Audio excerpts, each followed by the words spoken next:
Faith is no avail in absence of strength. Faith and strength both are essential to accomplish any great work.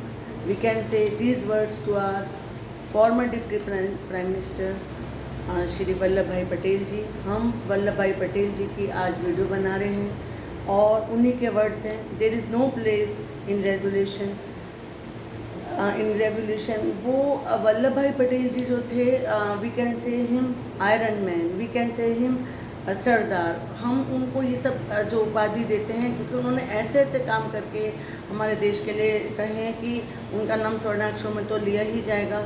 Gujarat की पुण्य भूमि में उनका जन्म होता है। हम उन्हें बिस्मार्क ऑफ इंडिया कहते हैं। ही वॉज, उनकी जो विल पावर थी वो इतनी ज़्यादा थी कि बचपन में उनको कोई एक कहते हैं कि कोई घाव हो गया था, कोई फोड़ा टाइप हो गया था।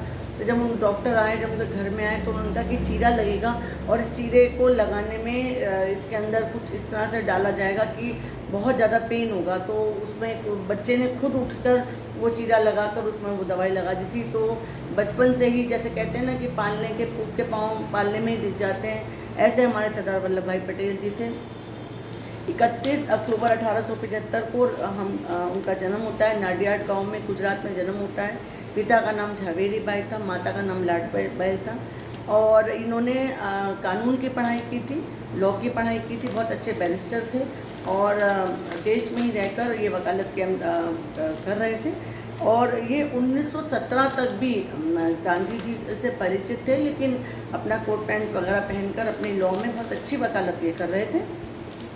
क्या होता है कि 1917 में गांधी जी जो हैं वो वहाँ अहमदाबाद आते हैं और वो क्या बोलते हैं, एक resolution of loyalty of British Raj करके किंग करके एक रेजोल्यूशन पास हो रहा था वहाँ पर जहाँ, तो उसको वो गांधी जी पेज को फाड़ देते हैं।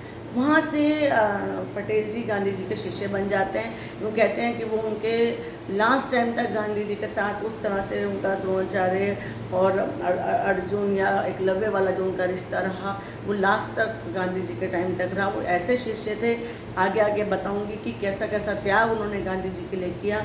गांधी जी की कभी उन्होंने अवहेलना नहीं करी, उनकी बात को गुरु का एक ऐसा मान रखा कि ताउम्र हम लोग सब उसके बारे में बात करेंगे। कि आप सोच सकते हैं कि देश के प्रधानमंत्री का पद उन्हें मिल रहा था पर गांधी जी के एक इशारे से उन्होंने अपना नाम वापस ले लिया। उसके बाद में चर्चा करते हैं। अभी पहले उनका थोड़ा सा पहले का बताते हैं। क्या होता है कि 1917 में जब resolution of loyalty of British king करके जो एक रेजोल्यूशन पास हो रहा था, जिसमें ये माना, उसमें ये था कि हम लोग ब्रिटिश राज के प्रति स्वामी भक्त रहेंगे। जब गांधी जी ने उसको फाड़ दिया था तो इन्होंने वहीं पर ही अपना कोट पैंट कहते हैं कि जला दिया था और धोती कुर्ता पहन लिया था और गांधी जी के साथ पूर्ण ये देशभक्ति में आ गए थे। और उसके बाद उन्होंने गांधी जी के आदेश अनुसार जब गांधी जी कहीं बिजी थे तो 1917 में चंपारण, जो सभी लोग जानते हैं चंपारण सत्याग्रह, जिसे गांधी जी का सबसे पहला सत्याग्रह माना जाएगा। बारदोली एक जगह थी गुजरात में, वहाँ पर जो टैक्स बढ़ा दिया गया था उसके लिए सब बड़ी परेशानी हो रही थी। गांधी जी ने इनको वहाँ पर भेज दिया था चंपारण में और वो he was very much surprise by Gandhi ji. और गांधी जी की एक बात से उनको चंपारण चले जाते हैं, जहाँ पर नील की खेती वाले, अभी एक किस्सा आगे चल के होगा, अहमदाबाद में भी एक टैक्स वाला किस्सा आगे चल कर होगा।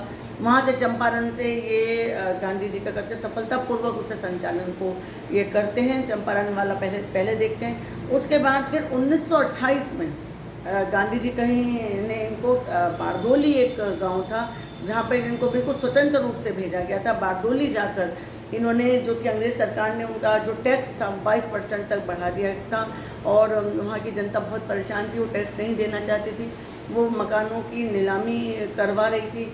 इन्होंने सफलतापूर्वक 2 महीने वहाँ रहकर इस तरह से अपने गुप्तचर व्यवस्था को दुरुस्त किया कि अंग्रेज़ सरकार वहाँ कुछ नहीं कर पाई, हार कर उन्होंने उनको टैक्स को माफ़ कर दिया।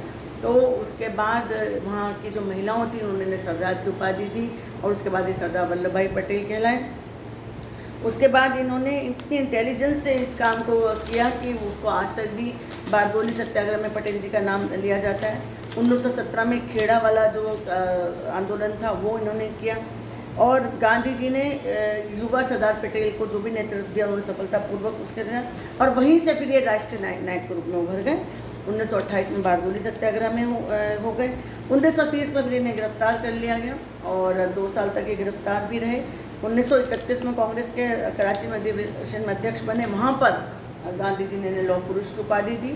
और उसके बाद ये 3 साल बाद रिहा होते हैं और 15 अगस्त 1947 को जब देश आज़ाद होता है तो इनको प्रधानमंत्री की पदवी मिलती है।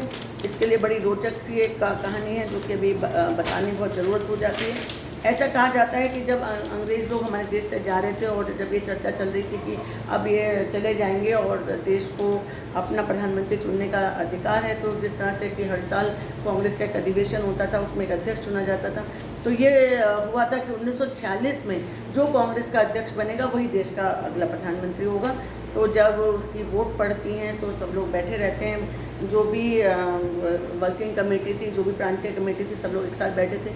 उसमें गांधी जी मेन मुख्य नेता थे, नेहरू जी बैठे थे, पटेल जी बैठे थे, JB कृपलानी बैठे थे और भी लोग बैठे थे। तो जिनके नाम पर चर्चा होती है तो कहते हैं कि अधिकतर वोट 15 में से 12 वोट जो हैं वो इनको वल्लभ भाई पटेल जी को पड़ती हैं और नेहरू जी को शायद कोई भी वोट नहीं पड़ती है और 2-3 वोट JP कृपलानी को पड़ती हैं। तो फिर सब लोग देखकर हैरान हो जाते हैं। गांधी जी खुलते हैं पर्चियों को, तो गांधी जी ने जब देखा कि भाई उन्होंने नेहरू जी से 1-2 बार पूछा तो कहते हैं कि नेहरू जी ने कोई जवाब नहीं दिया क्योंकि दूसरे स्थान पर लेने को तैयार नहीं थे।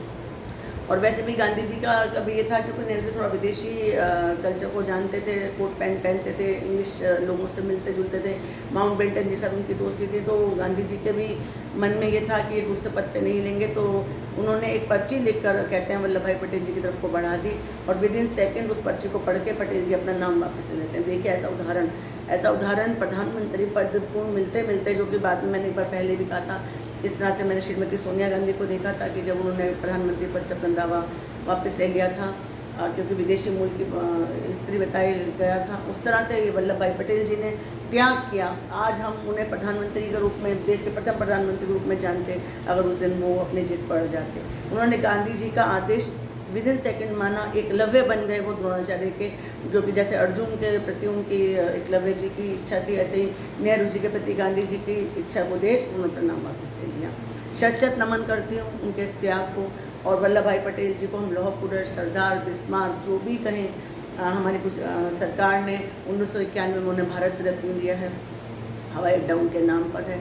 सरदार सरोवर बांध है एक जगह वहाँ पे गुजरात में, बड़ौदा के पास, वहाँ पर इनकी 185 मीटर लंबी मूर्ति बनाई गई है और आयरन की वो मूर्ति बनाई गई है। कहते हैं कि उस हृदय तक आप जा सकते हैं लिफ्ट से और उसमें बताया गया है कि वहाँ पे एक बालकनी है जिसमें 200 लोग खड़े हो सकते हैं एट अ टाइम और वहाँ का नज़ारा देख सकते हैं। सरदार सरोवर बांध का वहाँ पर जो आसपास का नज़ारा वो देख सकते हैं।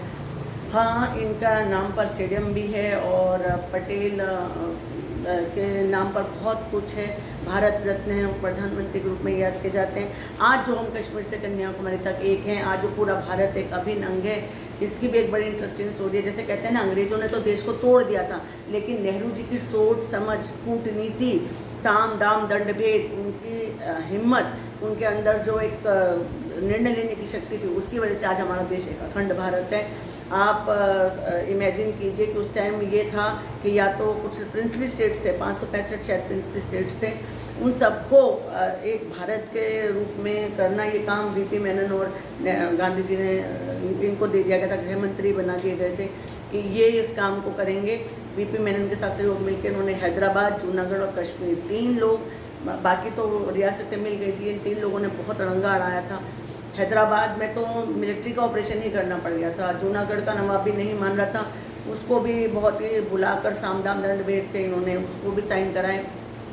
और कश्मीर में तो अभी बाद तक उन्होंने हरि सिंह थे वहाँ के जो महाराजा, उनसे कूटनीति से और उनसे भी साइन कराए। तो ये देखिए कि तीनों जगह इन्होंने बड़ी अपनी सफलतापूर्वक संचालन किया। हाँ, बीच में एक कहानी और है कि जो ये जोधपुर के महाराजा थे, महाराजा हनुमान सिंह थे, वो तो पाकिस्तान जाने को तैयार ही हो गए थे।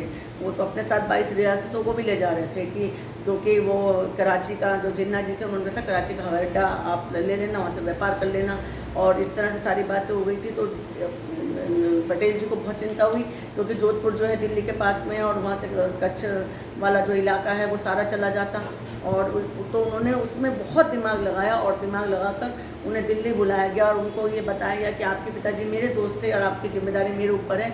इस तरह से साम दाम दंड भेद नीति करके उन्होंने उस को किसी तरह से उनके दिमाग में ये बात बिठाई कि उन्हें फिर भारत में ही मिलना पड़ा। तो इस तरह से, हालांकि पहले उन्होंने वीपी मेनन जी को लौटा दिया था।